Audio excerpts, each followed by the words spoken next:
Have you ever wondered if you're more attractive than you realize? Have you ever caught someone staring and then convinced yourself it was nothing? Have you ever walked away from a moment thinking, why do I feel like people notice something about me, but no one says it out loud? Have you felt that strange tension in the air?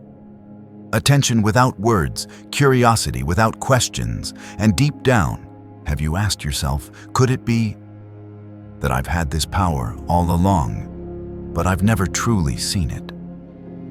Let me tell you something that most people will never say out loud. The most magnetic individuals rarely know how powerful their presence is, because real presence doesn't shout, it hums beneath the surface. And the world responds to it in subtle ways: glances, silences, unease, curiosity. But you, the one radiating, it often stay blind to it. We've been raised to think attraction is about effort, about beauty performance polish. But what if the truth is exactly the opposite? What if your power shows up strongest when you stop trying? That's not a feel-good slogan. That's a reality most people miss their entire lives. Because real attraction doesn't come from the face you show to the world. It comes from the parts of you that are steady, unshakable, unperformed. It comes from your essence. In this video, I'm going to show you something different. Something you weren't taught to notice. These aren't pickup tricks. These aren't self-help cliches. These are signals, quiet, consistent, undeniable signs that you are radiating something powerful, even if no one's ever told you so. Stay until the end, because one of these signs might explain something you felt your entire life but never had words for. And once you see it, you can't unsee it. If this speaks to you, even a little, drop a 1 in the comments to let us know you feel it. If not yet, drop a 0 and we'll keep sharpening. Either way, your feedback means everything. It helps us make this content stronger, sharper, and real. We're also leveling up here at Victory Stoic, bringing you not just ancient Stoic wisdom, but also insights from modern psychology and thinkers like Jordan Peterson. This is where timeless philosophy meets modern reality. If you're ready to think deeper, live stronger, and finally understand what's been hidden in plain sight, like, share, and subscribe now. Let's go deeper. Let's uncover the quiet power you've always had. Number 1, when men feel nervous around you. Have you ever seen a man like you then act like he doesn't? He was drawn in by something he couldn't name. But instead of moving closer, he pulled away. He laughed too hard, fumbled his words, said something stupid, then vanished. You didn't change. You didn't chase. You didn't even flirt. But suddenly he stopped showing up. Not because he didn't like you, but because he liked you more than he could handle. This isn't a rom-com plot twist. It's a deeply human response to something powerful, your silent, unconscious impact. You radiate something he didn't expect. Not beauty in the surface sense, but something heavier: depth, clarity, groundedness. It disorients him. And here's the painful truth: some men are so unfamiliar with authentic feminine energy that when they finally encounter it, they mistake awe for discomfort. Let's make it real. Sarah, 36, lives in Minneapolis. She works in design, doesn't post much on social media, and keeps her life private. She met Eric, smart, confident, witty, through friends. On the first few dates, he was all in. Eye contact, thoughtful questions, obvious chemistry. But then, something shifted. He started stuttering around her, avoided deep conversations, got defensive over small things. And finally, he ghosted with no explanation. Weeks later, through mutual friends, she heard the truth. He said you made him nervous, that you were just different, like too calm, too clear. He didn't know how to be himself around you. That wasn't an insult. That was an accidental confession. He wasn't running from her. He was running from the parts of himself that didn't feel worthy in her presence. Jordan Peterson speaks about this directly. When you encounter someone who embodies order, presence, strength, it forces you to confront your own chaos. And most people would rather avoid that confrontation because it demands change. You didn't expose him.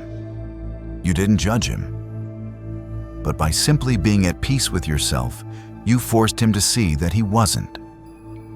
Psychologically, this effect is rooted in what researchers call mirroring anxiety.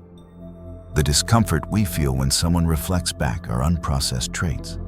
In men, that often centers around the feminine aspects. They've learned to reject sensitivity, softness, inner stillness. When you embody those traits confidently, not to seduce, but to exist, you challenge the fragile identity they've built on suppression. That's why he doesn't know what to say around you, why he overthinks every word, why he finds reasons to back off. Because you, without trying, triggered his anima, the emotional, intuitive self he spent years ignoring. And that kind of attraction doesn't feel like flirtation. It feels like exposure. Marcus Aurelius once wrote, "The soul becomes dyed with the color of its thoughts." When your thoughts are calm, honest, and rooted, people feel it before they understand it. And when those around you aren't used to that kind of presence, it rattles them. Not because you're wrong, but because you're rare. So what do you do when men act nervous around you? When they flirt, then vanish. When they seem drawn in, but keep their distance. You do nothing. You stay as you are. You don't chase them. You don't soften your truth to make it easier for someone else to feel strong. Your presence is a filter, not a flaw. The men who are ready will lean in. The rest will shake, stall, and walk away. And that's exactly what needs to happen. Try this. The next time a man seems unsettled around you, don't adjust. Instead, in your mind, say, "This is not about me. This is a mirror." Then return to stillness, to being, not reacting. Let silence speak, because when you stop explaining yourself, you allow the world to reveal who's ready and who isn't. Peterson says, attraction without responsibility is just chaos. And the truth is, your presence calls for responsibility. Real presence always does. You are not overwhelming. You are not too much. You are exactly what someone afraid of depth will find hard to handle. And that's the point. You're not here to make people comfortable. You're here to be real. When he gets nervous, you've already done more than words ever could.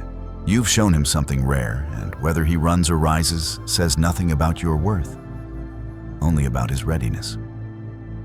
Number 2, when people look at you more than once, you've felt it.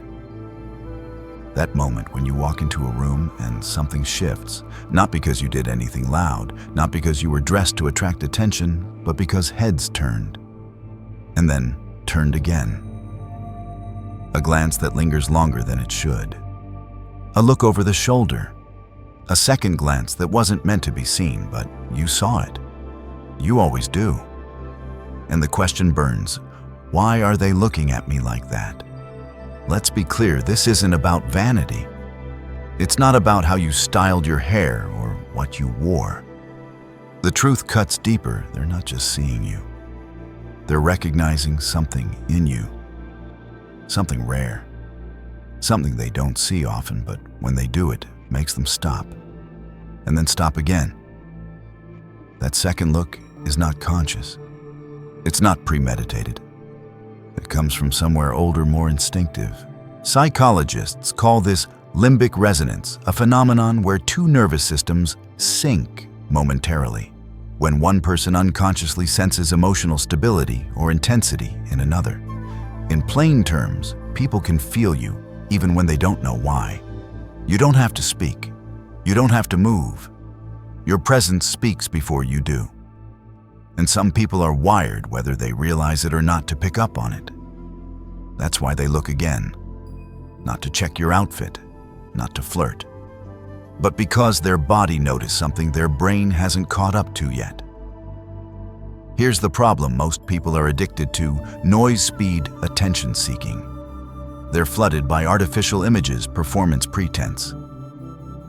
So when someone walks by who is centered, composed, deeply present, not loud, not needy, not selling themselves, it disorients them. It's like hearing silence in the middle of a storm. They look once, then twice. Not out of lust, out of confusion, out of recognition, out of awe. Marcus Aurelius wrote, "Waste no more time arguing what a good man should be. Be one." That same philosophy applies to presence. You don't need to try to be magnetic. You need to be grounded, and others will feel the pull. That's what makes you different. You're not begging for attention. You just carry something that draws it anyway. Let me show you a real example. Maya, 39, lives in San Diego, works in data analytics, quiet, private, dresses simply.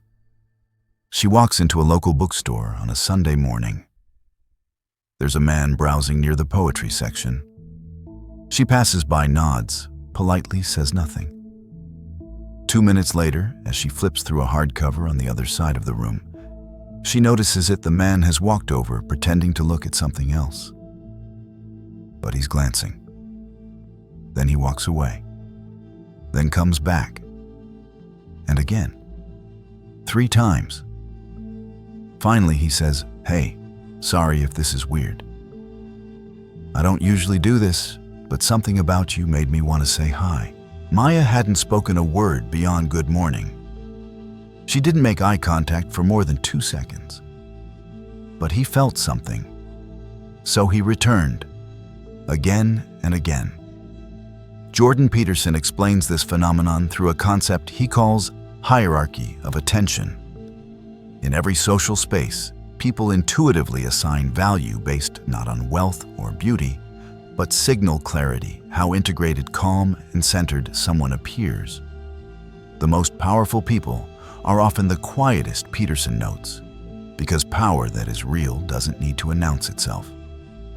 That's what you embody. You don't advertise yourself, you radiate. And the human brain, especially understimulated by artificiality, gravitates toward authenticity. It can't help it. This doesn't mean everyone who looks twice is in love with you.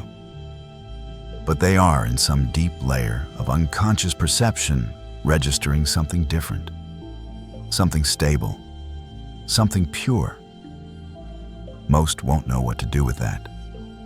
Some will avoid it. A few will try to get closer. And some will come back again and again. Not because you chase them, but because their nervous system remembers the peace you gave them, even in passing. There's also neuroscience behind this. A study published in Frontiers in Psychology 2020 found that people's eye movements unconsciously linger longer on faces that display neutral, calm expressions combined with direct posture.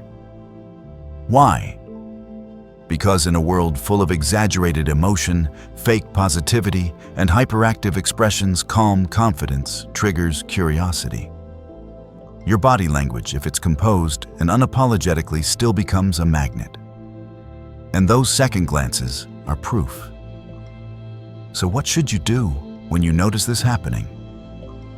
When people keep looking twice, walking by again, holding their stare a little too long, don't flinch. Don't apologize, and don't overthink it. This isn't a signal that you're too much. It's a signal that you are fully present, and that's rare enough to be noticed. Try this at home. Next time you're in a public place, coffee shop, park, bookstore, sit or stand in complete awareness. Spine tall, shoulders relaxed, eyes soft but direct. Say nothing. Look at no one. Just be. Not stiff, not frozen. Simply grounded in your own body. You'll start to notice it. People glance, then glance again. You've said nothing, but you've spoken volumes. Peterson says, when you stand up straight with your shoulders back, you're not just posing, You're signaling, I am someone who takes responsibility for myself. That posture, physical and emotional, is what people see before they know your name. And some part of them will always want to come back to it. So when someone looks at you more than once, don't brush it off. Don't think it's a fluke. Understand it for what it is, a recognition of your energy, real, steady, and unforgettable. That second glance isn't about vanity. It's about vibration. The quiet kind that stays with them long after you've walked away. Number 3. When you still get compliments, even on your worst days. There are days when you wake up and everything feels off. Your skin isn't glowing. Your hair won't cooperate. Your energy is flat. You feel dull, disconnected, almost invisible to yourself. You avoid mirrors, avoid small talk, and maybe even avoid being seen. And yet, someone compliments you. Someone looks at you with that same admiring gaze. And you think, are they joking? Can't they tell I'm barely holding myself together? But here's the truth that stings and then frees you. What they see isn't how you look, it's who you are, even when you forget it. That's not poetic fluff. That's psychological reality. On your worst days, when your defenses are down and your performative energy fades, what remains is something raw and real. And real is magnetic. It doesn't shout, it doesn't sparkle. But it draws people in ways that makeup, status, and charm never could. Why? Because authenticity has a frequency, and even when you're low, it's still audible to the right people. A 2015 study published in Psychological Science showed that people are more attuned to nonverbal emotional congruence than we think. In simple terms, when you're being real, even in your mess, people feel it, and many find it strangely attractive. You might be drained. You might be sad. But if you're present in that emotion instead of pretending or masking it, it creates a kind of quiet gravity.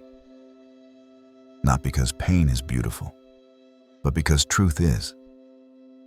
Jordan Peterson speaks about this kind of silent strength. When you are voluntarily facing what is most difficult, you become someone who can be relied on, even admired, not because you're strong, but because you are honest in your weakness. That honesty, even when you don't voice it, changes how others experience you.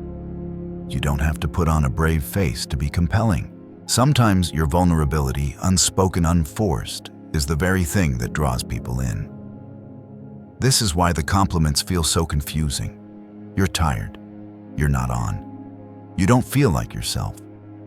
But someone tells you they love your energy. They say you're glowing. They smile like they're seeing something you don't. And they are. Because they're seeing the version of you that isn't filtered by self-doubt or perfectionism. They're seeing the essence, the presence, the soul. Let me give you an example that hits home. Natalie, 41, lives in Atlanta. She's always been poised, graceful, the one others come to for help. But one day, after a brutal week, work pressure, family stress, barely sleeping, she showed up to her friend's birthday dinner wearing a loose sweater and no makeup. She barely said 10 words all night. Quiet, low, not trying. After the party, one of her friend's co-workers, a man she'd never met, approached her and said, "I don't know what it is about you, but you seem powerful. Like there's a storm inside you that doesn't need to scream to be felt." Natalie almost cried. She felt empty inside, but what he saw was depth. Not in spite of her weariness, but through it. That's what people mean when they say presence. Not charm, not surface, but depth that remains even when the energy is gone. It's the part of you that doesn't disappear when you're tired or broken. It's the part that is most visible when everything else falls away. Stoic philosophy speaks to this deeply. Epictetus taught appearances are not the measure of the man, but his ability to align with reason despite appearances. You may appear disheveled, discouraged, or distracted. But if you remain calm in spirit, Even while feeling low, people sense that. Your stability under pressure, your silent refusal to collapse, even when you feel like it radiates. That radiance may not feel like light to you, but to someone else, it's a rare warmth they haven't felt in a long time. Here's where most people get it wrong. They believe attractiveness is something they turn on, like a light switch, a look, a vibe. But true attraction, the kind that lasts, comes from who you are when you've got nothing left to give. That's what's unforgettable. That's what shows up even on your worst days. So what do you do with this realization? How do you stop doubting every compliment? How do you begin to believe that your natural self is not only enough, but admired? Here's a tip you can do today. Start a compliment journal. But with a twist. Every time someone compliments you, especially when you feel like you don't deserve it, write it down exactly as they said it. Then next to it, write how you were feeling at that moment, not dressed up, feeling low, drained good. Over time, you'll see a pattern. The more real you are, the more people are drawn to you. And it will rewire your brain to stop dismissing your natural power. Peterson once said, "You don't have to be everything to be valuable. You only have to be enough of yourself, honestly." Let that sink in. Your worst days aren't proof that you're failing, they're proof that your essence doesn't depend on your mood.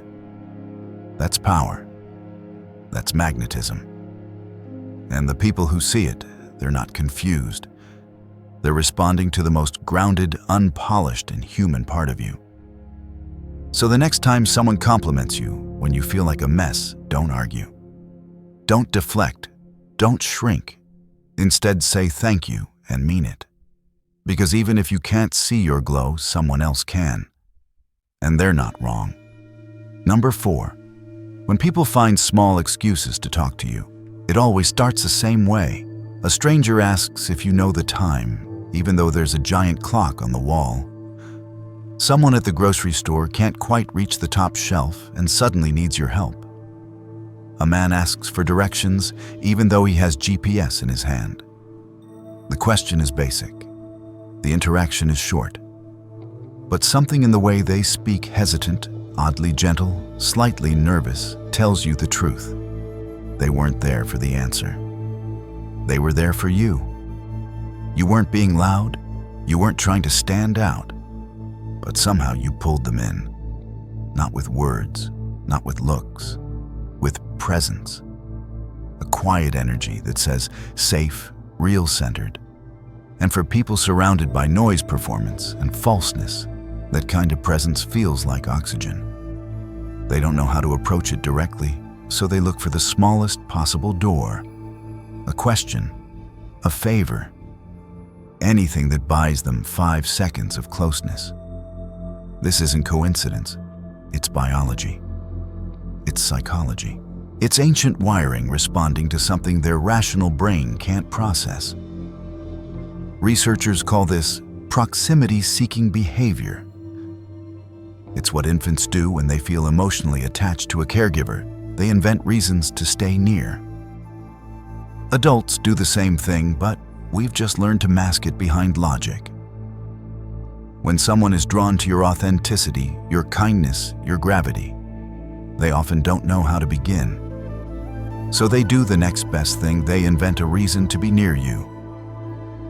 Jordan Peterson puts it plainly, we approach what we admire, but we disguise our approach with questions, formalities, or tasks, because directness reveals too much vulnerability.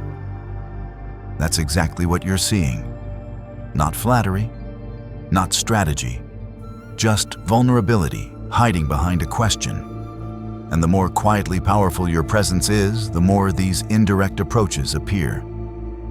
Think of Anna, a 35-year-old nurse in Seattle. She's kind, soft-spoken. But when she walks into a room, people notice, not because she demands attention, but because she carries stillness. She's grounded, confident, without noise. At her local coffee shop, the same barista always seems to accidentally mess up her order, just enough to start a new interaction. At work, male colleagues ask her about printer settings, even when they know how to fix it. One man once asked her how to use a vending machine. She didn't laugh. She just answered. But she felt it. And later he admitted, "I just wanted to say hi. You seem, I don't know, easy to talk to." But that's not the full truth. It's not just that you're easy to talk to. It's that you radiate something rare, a balance of grace and gravity, warmth without weakness, softness without submission. You seem safe but not naive, strong but not hard. That's why people seek you out, not loudly, not boldly, but with excuses. Because their nervous systems recognize something they don't see, often someone who is both admirable and approachable. Stoic philosophy would tell you, be tolerant with others and strict with yourself. You live this without saying it. And people feel that discipline, that inner calm, the way you seem unshaken yet not closed off. That's what draws them, not the surface, the core. Here's the challenge. Sometimes these encounters feel pointless. A stranger starts small talk and vanishes. A co-worker asks for your help and never circles back. It can feel random. It can feel shallow. But it's not. What you're experiencing is subtle influence. It doesn't always lead to friendship or love. Sometimes it leads to nothing. But don't confuse that with emptiness. Your presence offered something even in 20 seconds that someone else needed, even if they couldn't name it. Practice this awareness. Next time someone approaches you with a small, almost silly question, pause before answering. Notice their tone, their eyes, their energy. Respond with kindness, but more importantly, recognize the pattern. You'll begin to see it often. And when you do, don't shrink from it. Don't dismiss it. Own it. You're not intimidating. You're inviting. But not because you try, because you are. And that's exactly why people create reasons just to be near. Marcus Aurelius reminds us, the best revenge is to be unlike him who performed the injury. But in your case, the revenge is simply to remain as you are in a world addicted to fakeness. You remain real. And the real draws people like light draws insects. It's not your job to manage their responses. It's just your task to stand firm in your stillness. So the next time someone accidentally needs help near you, smile. They didn't come for the answer. They came for the anchor. And you are that whether you see it or not. Number 6. When women criticize you without reason, you've been there. The look that lasts a little too long. The passive-aggressive comment that seems harmless but hits like a knife. The unsolicited critique about your tone, your vibe, the way you think you're better than everyone. You didn't start anything. You were kind. You were neutral. But suddenly, you're the problem. And you're left wondering, what did I do wrong? Here's the hard truth, you didn't do anything wrong. You just showed up with something they haven't made peace with inside themselves.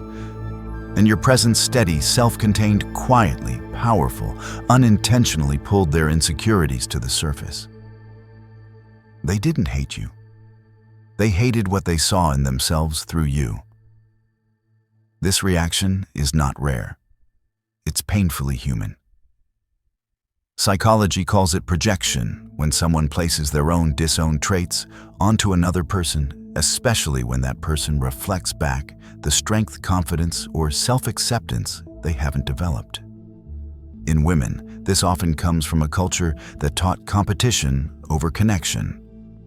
A culture that told them their worth lies in comparison. So when a woman enters a room grounded, glowing, without trying, commanding attention, without performing, and she doesn't have to say a word to be misunderstood. Jordan Peterson speaks directly to this tension. Resentment is the telltale sign of an unexamined life. If someone resents you, it's often because you remind them of what they could be, but aren't. That's the key.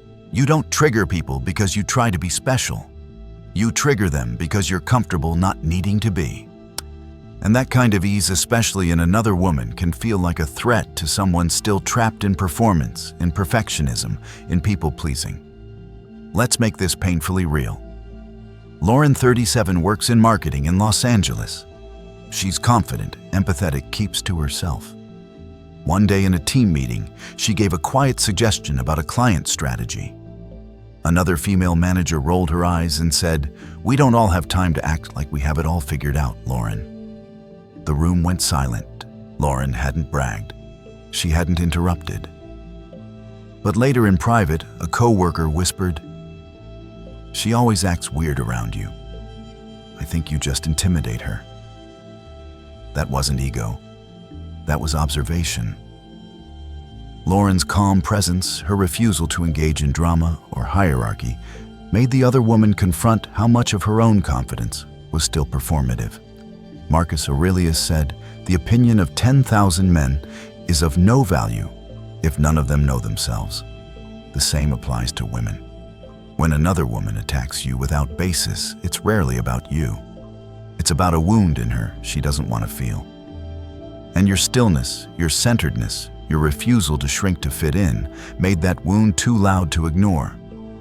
So how do you respond to this kind of criticism? Do you explain yourself? Defend your intentions? Try to win her over? No. You hold your ground, quietly, firmly, with dignity. You don't retaliate. You don't shrink.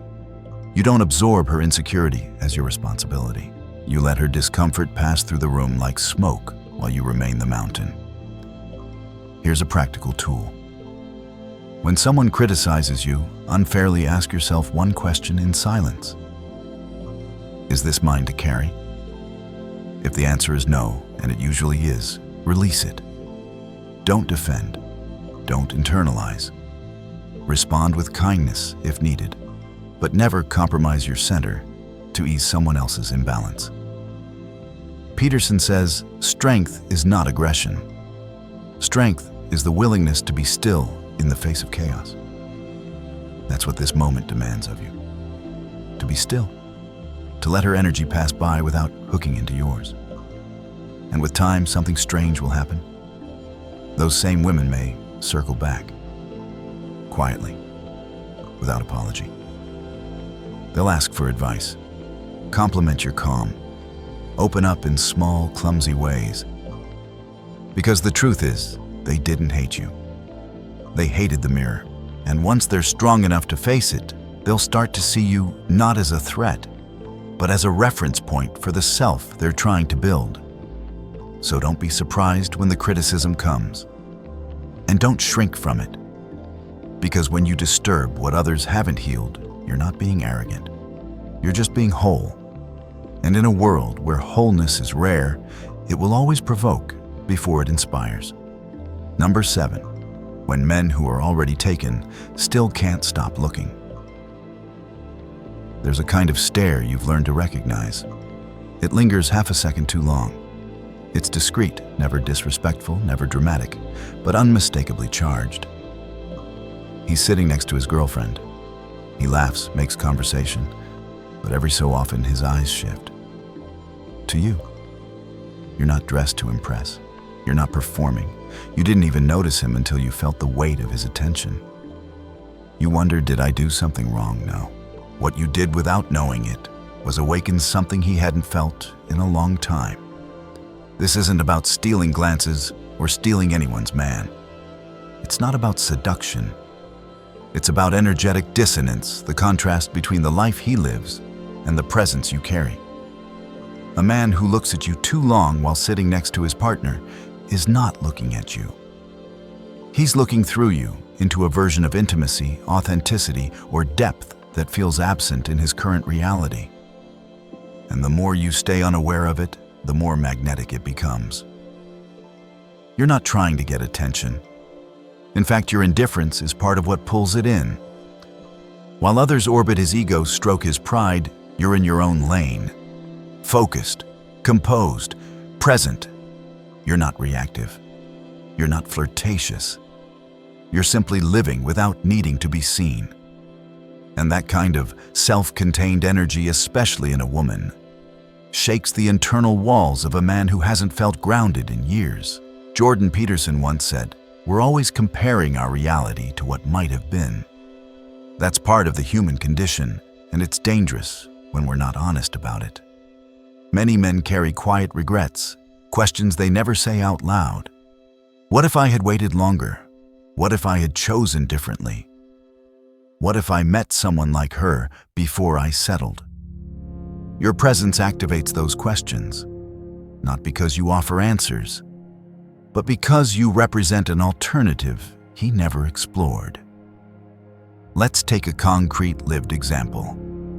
Danielle, 34, is a clinical nutritionist in Boston.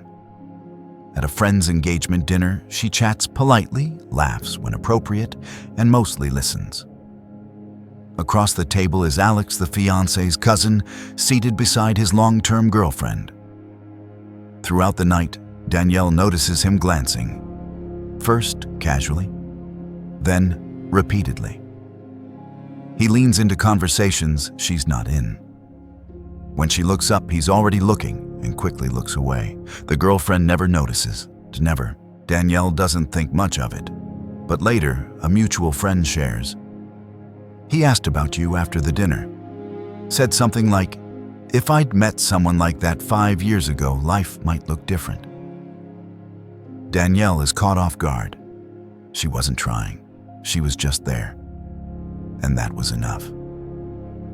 This happens because men don't only crave beauty. They crave contrast. They crave something that reflects back to them what they feel is missing but can't articulate. And when that's paired with someone who doesn't seem to need them, someone who doesn't reach, doesn't perform, doesn't play, it becomes unbearable in the most quiet, destabilizing way. Marcus Aurelius warned against attachment to illusion. Do not hanker after what you do not have.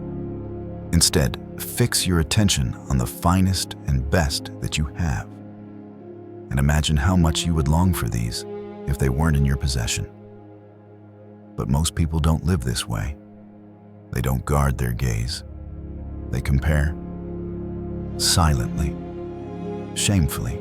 And when they encounter a presence that feels more whole, more peaceful, more true, their soul responds long before their logic does.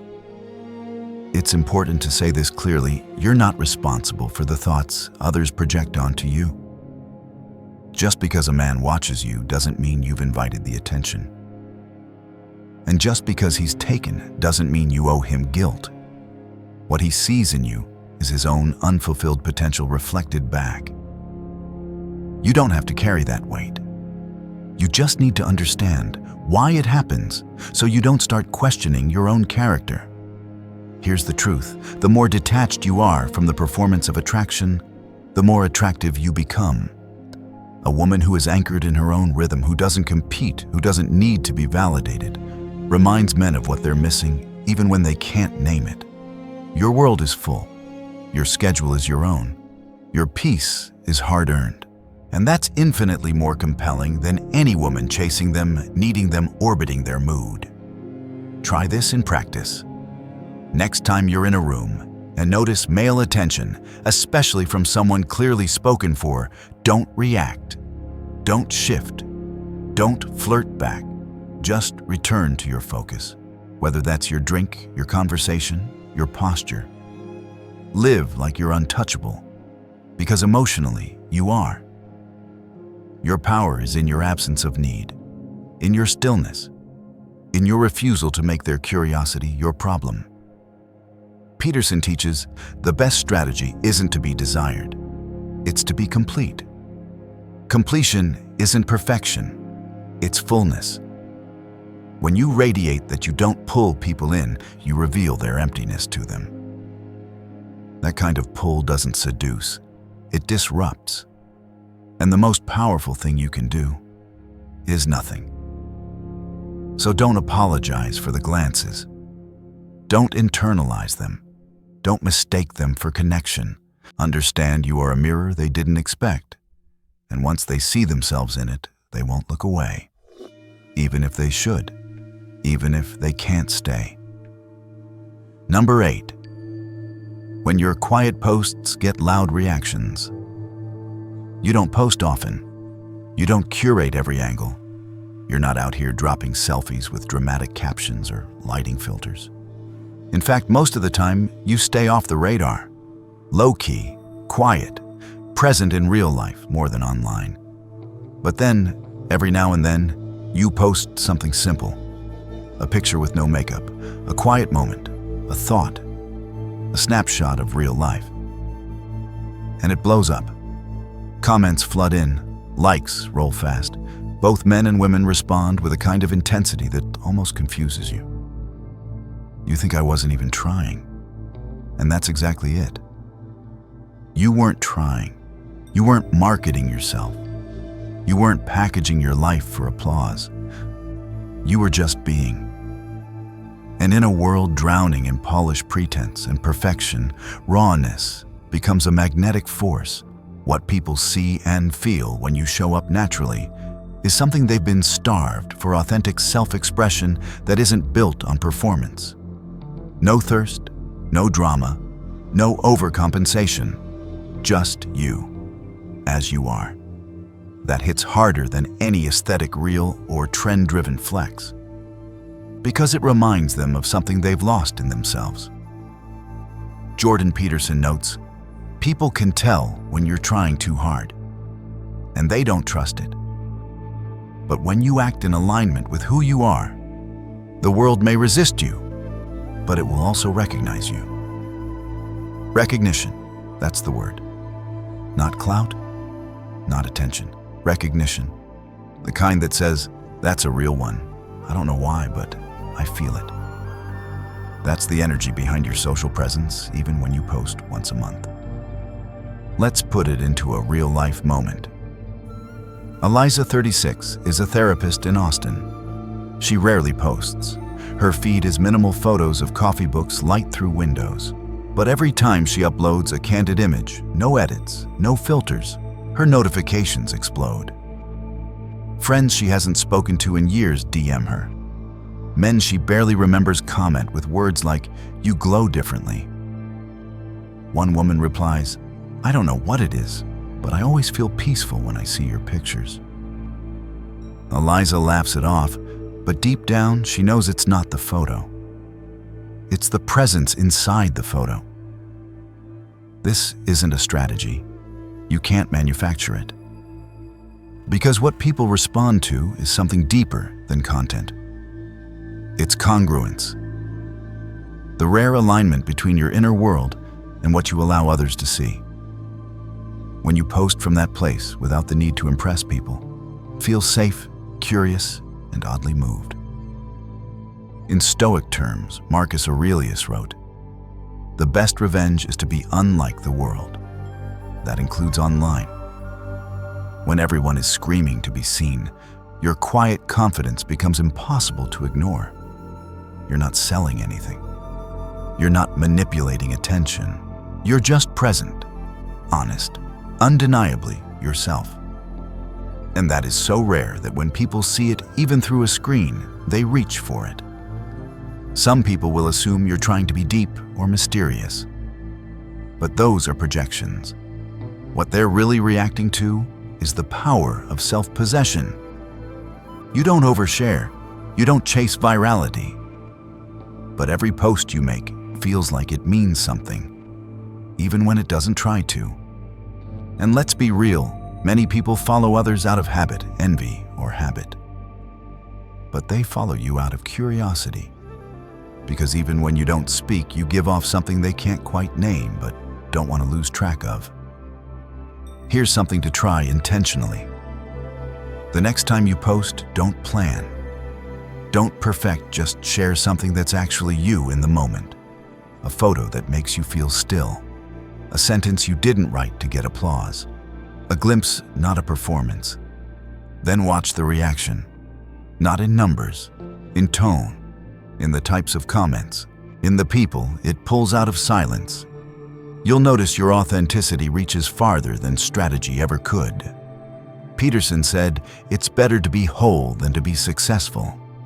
And strangely, When you become whole, truly whole, success in the form of connection, respect, and influence follows you anyway.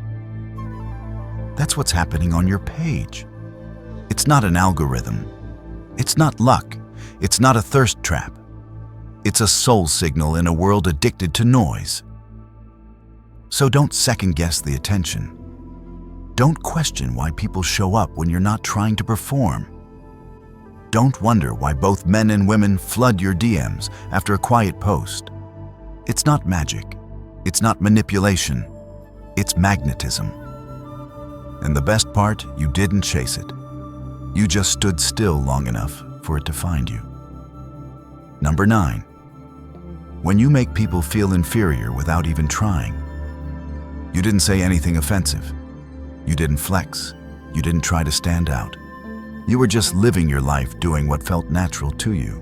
Cleaning your home because you like order. Dressing well because it lifts your mood. Accepting love because you've worked for peace. And yet when you walk into the room, you feel it shift. Her smile tightens. Her tone turns sharp. Her compliments have thorns. And you're left wondering, what did I do wrong? The answer, nothing. You simply became a mirror. And what they saw in that reflection wasn't about you. It was about themselves. This is one of the most difficult forms of hidden attention to process because it doesn't look like admiration. It looks like distance, judgment, coldness. But behind that facade is something deeper they feel behind, and you remind them of it. You didn't compete, but your discipline became a silent challenge. You didn't boast, but your calm exposed their chaos. You didn't try to win, but your quiet, steady upgrades reminded them of everything they're still avoiding. That's not arrogance. That's presence. And in a world full of shortcuts, anyone who chooses long-term effort like you do every day, without show, is going to stand out whether they intend to or not. Let's break this down with something painfully real. You spent the weekend deep cleaning your apartment, not for guests, not for Instagram, but because you like living in a peaceful, beautiful space. Your sister drops by unexpectedly. She's the type who never shows up without judgment. She walks and glances around and says with a tight smirk, "Wow, so you had time to do all this, huh?" She's not impressed. She's uncomfortable. Not because your house is clean, but because your home reflects a kind of self-respect she hasn't built yet. You didn't say a word, but her reaction says everything. Next example. At work, you've been managing your full-time role and a freelance gig on the side. Not because you want to crush it, but because you value your independence and want to build a financial cushion. You don't brag about it. You don't brag. You just move quietly. One afternoon, you come in wearing a new dress you bought from your bonus money. A colleague glances over and says, "New dress, someone's feeling fancy." The tone isn't light, it's loaded. What she sees isn't just fabric. She sees freedom, control, options, things she's not honest enough to admit she wants but hasn't earned. You didn't flaunt it. She just projected her frustration. This is how you make others feel less than without lifting a finger. Not by belittling them, but by being an unspoken reminder of the work they haven't done. Jordan Peterson nails this dynamic in his writing. The existence of someone who's got it together exposes the parts of ourselves we most wish to avoid. It's easier to resent than to rise. That's what you're encountering. Not hate, discomfort. Not because you said anything, but because you said nothing and still stood taller. And here's what hurts most. You're not thinking about them at all. You didn't clean your apartment to shame your sister. You didn't take the freelance job to make coworkers jealous. You didn't fall in love with your boyfriend to make your single friends feel bitter. You're just living. And they're reacting to a life they wish they had the courage to build. Marcus Aurelius said, "You have power over your mind, not outside events." Realize this, and you will find strength. That's the strength you carry. You don't chase praise. You don't announce your progress. You let your lifestyle speak, and the moment your energy enters the room, others start measuring not you, but themselves. And often they come up short. That's where the tension begins. You don't owe anyone shame. You don't have to apologize for doing well, loving well, or showing up as your best. But you do need to stay aware. Because people who haven't faced their own dissatisfaction will try to offload it onto you. Through side comments, passive digs, withdrawals. Don't take the bait. Don't shrink. Don't argue. Here's a strategy you can apply immediately. The next time someone reacts to your growth with passive aggression, don't engage emotionally. Instead, neutralize the energy. Smile softly. Acknowledge without defensiveness. Change the subject. Keep your presence still. Over time, this creates a boundary that says, you can feel what you feel, but I will not carry it for you. Peterson teaches your progress will make others uncomfortable, especially those unwilling to evolve. Your job isn't to slow down. Your job is to continue regardless. So continue. Clean your home. Build your wealth. Love fully. Rest deeply. Grow quietly. And when their discomfort surfaces, remember, it has nothing to do with you and everything to do with what you represent. In a world that rewards noise and punishes authenticity, your self-discipline, your peace, and your quiet joy are acts of rebellion. And rebellion always draws fire. Don't take it personally. Take it as confirmation. You're further ahead than they thought. And that's exactly why they can't stop watching, even if they pretend not to see. Number 10. When you speak little but every word lands, you're not the loudest in the room. You don't interrupt. You don't speak just to fill silence. While others scramble for attention, you stay quiet, observing, listening, calculating. And when you finally do speak, the whole room seems to tilt just slightly. Not because you raise your voice, but because your words carry weight. There's a rare kind of presence in someone who speaks with restraint. In a world where oversharing is currency, where everyone is trying to prove their value through volume, your silence becomes power. And your speech, precision. No fluff, no repetition, no self-indulgent monologues. Just clarity, truth, timing. That's what makes people lean in. That's what makes them remember. Psychologists call this the economy of expression, the ability to communicate effectively using minimal input. It's strongly associated with high self-confidence, emotional regulation, and internal stability. People who don't feel the need to prove themselves often say less and say it better. Their value isn't in how often they speak. It's in what happens to the listener afterward. Jordan Peterson explains this dynamic clearly. If you listen carefully and say only what you believe to be true, people will listen even if they don't agree. Because truth has gravity, and gravity bends the room. That's what happens when you speak. Not because you try to be impressive, but because you've thought it through. You've processed. You speak from stillness, not from ego. Let's ground this with an example. Melissa, 38, works in interior design in Portland. She's reserved in group settings, never the one to dominate a meeting. But during a strategy session filled with chaotic brainstorming and tangents, she quietly says, "What if we're building this entire concept around an assumption that's never been validated?" Everyone freezes. She doesn't raise her tone. She doesn't add fluff. But the room recalibrates, not because she attacked, but because she hit the nerve everyone else missed. Afterward, a colleague tells her, "I don't always agree with you, but when you speak, I know I need to listen." That's influence, not volume, not constant commentary, but selective expression rooted in insight. Stoic philosophy reflects this exactly. Epictetus said we have 2 ears and 1 mouth, so that we can listen twice as much as we speak. You live this instinctively. You absorb, process, then deliver only when you know it will matter. And that's why your words don't dissolve, they echo. What people remember isn't how much you said. It's how they felt after you spoke. Were they challenged, seen shifted? That's what makes you magnetic. Because in the long run, the person who speaks least but cuts deepest is remembered longest. You're not afraid of silence. You don't rush to fill it. And in that restraint, people feel something they don't usually experience: respect.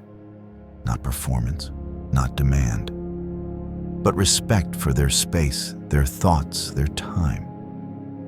And that makes your presence rare. People trust what you say because they've seen how much you're willing to hold back. Here's a practical practice you can adopt immediately before speaking in any group or personal setting. Ask yourself silently, does this need to be said? Does it need to be said now? Does it need to be said by me? If the answer is yes, say it. Say it clean. Then stop. Let the silence do the rest. You'll start to notice a shift. People who used to overlook you will begin to wait for your opinion. They'll start quoting your words, and not because you said them often, but because you said them right. Peterson says, when you learn to speak the truth carefully and clearly, you become dangerous in the best way possible. That's your energy. Quiet, precise, unshakable. You don't overwhelm the conversation. You become the sentence they can't forget. So say less. Mean more. Let the world get used to silence again. Because when you finally break it, you remind people what real communication feels like. And that, more than charm, more than noise, is what makes your presence unforgettable. Number 11, when your absence is louder than your presence. You weren't trying to dominate the room. You didn't draw attention. You didn't speak the most, move the most, or shine the brightest. You were simply there doing your part, listening closely, staying grounded. But when you left, something shifted. The air got thinner. The vibe changed. The energy dropped, and only then did they realize what they had felt while you were present. Your silence had filled the space more than anyone's noise. This is the kind of influence that isn't noticed until it's missing. You're not the one they talk about loudly. You're the one they think about silently when you're gone. And that kind of presence, deep, stable, unforced, is the rarest kind of magnetism there is. People may not praise you in the moment, but when you're no longer in the room, your absence speaks volumes. Jordan Peterson refers to this as psychological footprint. The lasting emotional and cognitive impact a person leaves behind, often unintentionally. It's not about charisma or dominance. It's about how someone makes others feel, think, and behave even after they're gone. A well-integrated person brings order, Peterson says, and when that order disappears, the disorder becomes visible. That's what you do. You bring balance, center, and when you leave, that balance disappears, revealing the emotional clutter that was always underneath. Let's make it real. At work, you're not the loudest contributor. You don't interrupt or grandstand. But your calm, focused energy keeps things on track. People feel more composed around you, even if they never say it. Then you take a week off. Suddenly, meetings feel chaotic. Small conflicts flare. Someone asks, "Did something feel different today?" They can't quite place it, but you can. You were the stabilizer, and they only noticed it when the system started to wobble without you. Or think about your social group. You show up to dinners, events, gatherings not to be the star, but to bring presence. You listen. You connect. You ground the moment. Then one night, you're not there. The conversation feels scattered. People scroll more. The laughter is louder, but emptier. Later, someone texts, You weren't even there, and it just wasn't the same. Marcus Aurelius once wrote, "A man's worth is measured by the tranquility he brings to others." That's the essence of what you offer. You don't impose, you don't overwhelm, but your centeredness regulates the environment. It gives others permission to be calmer, more honest, more themselves. And when that's gone, they feel it like a missing frequency. This kind of influence isn't glamorous. It's not instantly rewarded, but it's deeply psychologically real. You're the gravity that holds the emotional solar system together, not with force, but with quiet consistency. And when gravity disappears, everyone drifts. What makes this more powerful and more painful is that you don't even realize it. You're not calculating your impact. You're not strategizing to be memorable. You're just aligned, at peace. And people sense it because it highlights what's missing in them. Here's a practice to recognize your own imprint. After you leave a room, a call, or a space, ask yourself, not what did I say or how did I perform, but what did I bring? If the energy was clearer, if the tone was calmer, if people breathed a little easier, that's your mark. Invisible to you, undeniable to them. Peterson says, we underestimate the power of just being someone others can trust to stay the same. That's what you are. Reliable, grounded, predictable, not in boredom, but in integrity. You don't swing, you don't escalate. And in a world addicted to emotional volatility, your presence becomes a sanctuary. One they don't realize they depend on until it's no longer there. So the next time someone says, it just wasn't the same without you, hear what they're really saying. We needed your stillness, your clarity, your presence. You didn't have to speak much. You didn't have to do much, but you showed up real and left a silence that made people feel your weight even louder than your words. That's impact, and it can't be faked. Number 12. When your absence is more powerful than your presence, you leave the room and nobody says anything, but they feel it. A subtle drop in energy, a quiet shift in the air. The conversation keeps going, but it loses shape. Something's missing, though no one can quite name it. You didn't crack the most jokes. You didn't tell the longest stories. You weren't the loudest. And yet now that you're gone, everyone feels the gap. That's not popularity. That's not noise. That's influence without effort. In a world obsessed with showing up big, the deepest impact often belongs to those who don't demand attention, but leave a space rearranged by their very being. Your power doesn't explode when you enter. It lingers when you leave. That lingering is the mark of depth, not performance. This is presence at its highest form. It isn't visible until it disappears. You don't dominate energy, you stabilize it. You don't perform, you ground. And people, though they may not realize it in the moment, regulate themselves around you. Your calm sets a rhythm. Your self-respect sets a tone. Your emotional integrity creates a space that feels safe, rare, real. When that space disappears, the contrast becomes undeniable. That's when they notice you. Jordan Peterson explains this psychological dynamic with piercing clarity.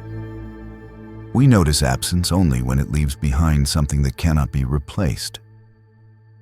This happens because you brought more than conversation or personality, you brought emotional architecture.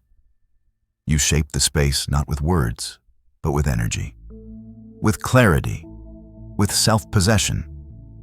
And when you're no longer there, others unconsciously realize, I felt more like myself when they were around. Take this real example. Janine, 42, is a quiet presence in her friend group. She's thoughtful, not showy. During group dinners, she doesn't dominate conversations, but she remembers details others miss.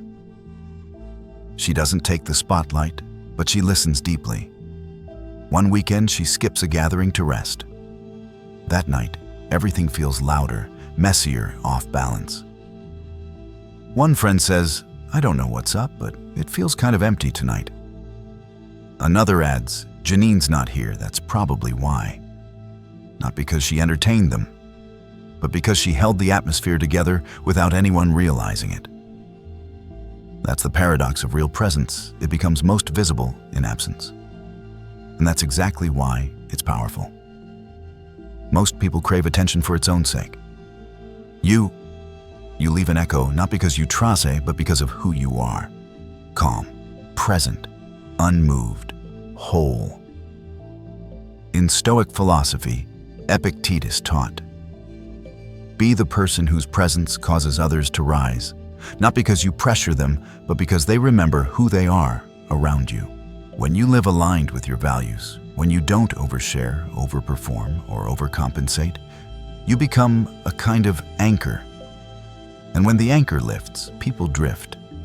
That's not a tactic, that's gravity. And gravity doesn't shout.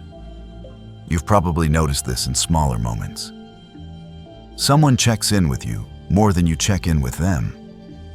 Someone says, "You've been quiet lately, is everything okay?" Someone suddenly brings up a memory you didn't think mattered. They don't miss your noise, they miss your depth. Try this observation experiment. For 1 week, intentionally step back from one social dynamic you're often part of. Don't vanish in anger, just reduce your presence slightly. Observe. Does the mood change? Do people reach out? Do things feel less balanced without you? This isn't ego, it's data. You'll learn what others may never say out loud. You're not easily replaced. Peterson says, you can't fake integrity. You can't fake emotional order. But when you live it, everyone around you knows, even if they never thank you for it. So don't underestimate the space you hold. Don't confuse silence with lack of impact. Because sometimes the most powerful proof of your influence is the emptiness people feel when you're no longer in the room. You didn't make noise. You made space. And that space, it's unforgettable. Conclusion, they felt you. Then they lost you. That's how it always ends, isn't it? They didn't notice when you entered. They didn't say much while you were there. But once you left, everything felt thinner, flatter, less alive. And suddenly they realized they missed something. Not because you demanded attention, but because you carried gravity. Real presence never screams, it hums. And when it's gone, the silence it leaves behind is deafening. You didn't try to be unforgettable. You didn't decorate your life for applause. You simply walked through the world with your spine straight, your standards high, and your soul intact. And that was too much for some. Too honest, too clean, too grounded. You were a mirror in a world addicted to filters, and that made people uncomfortable. It still does. There's a cruel kind of poetry in it, that the world doesn't recognize depth until it disappears. That many admire you only after they've dismissed you. That your restraint, your discipline, your refusal to chase validation, all the things that made you rare, were the very reasons they didn't know what they had until it was gone. But let them learn. Let them sit in that quiet. Let them feel the absence. Because you didn't come to perform, you came to live. And if you've seen yourself in any of these signs, if you've ever felt that disconnect between what others think of you and what you know you carry inside, then know this: you are not crazy. You are not arrogant. You are not imagining it. You are felt deeply, even when no one says a word, especially then. We live in a world where people reward noise and overlook substance. But you quietly, consistently keep showing up as something solid. You are what others pretend to be. And that, my friend, is your edge. Not everyone will like you, but the ones who see clearly will never forget you. If this message spoke to something real in you, comment 1 below, just that number. Let us know this one hit. If not yet, comment 0. Your honesty helps us sharpen. And if you've lived through moments like these, if your story echoes what we shared, please drop it in the comments. Even a few words. Because someone out there needs to read it. And what you've carried silently may be the very thing that wakes someone else up. We're evolving here at Victory Stoic, not just with ancient wisdom, but with real-life insight, psychology, and modern soul work. If that resonates with you, like, share, and subscribe. Because what we're building isn't just content, it's clarity. And in a world built on noise, clarity is a form of revolution. Thank you for watching. Thank you for feeling. And thank you for being the kind of person who doesn't need to be seen to be unforgettable.